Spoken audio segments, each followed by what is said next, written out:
राम राम मंडळी, आज आपण बनवते कारल्याची रेसिपी। अर्धा किलो कारले घेतले मी, गोल गोल कापून घेतले, मीठ लावून अर्धा तास ठेवले।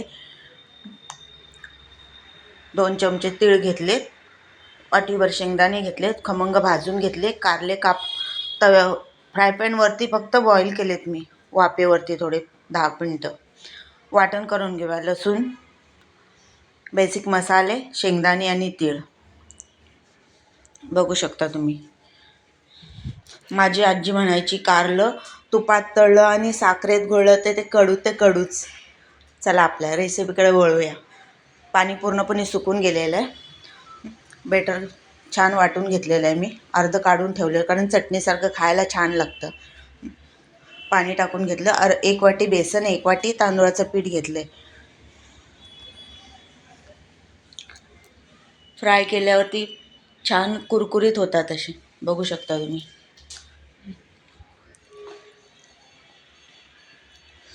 स्लो गॅसवरतीच फ्राय करायचे आहेत, कारण काय कुरकुरीत आपल्याला व्हायला, कारलं खातो असं वाटलं नाही पाहिजे।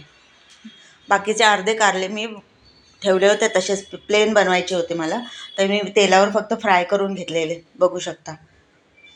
चपातीवर खायला छान लागतात, बघू शकता। एक नंबर रेसिपी, कोण बोलणारच नाही की हे कारल्याचा भजी आहे। कधीतरी खावं कारलं, हप्त्यातून एकदा तरी, आरोग्यासाठी चांगलं असतं।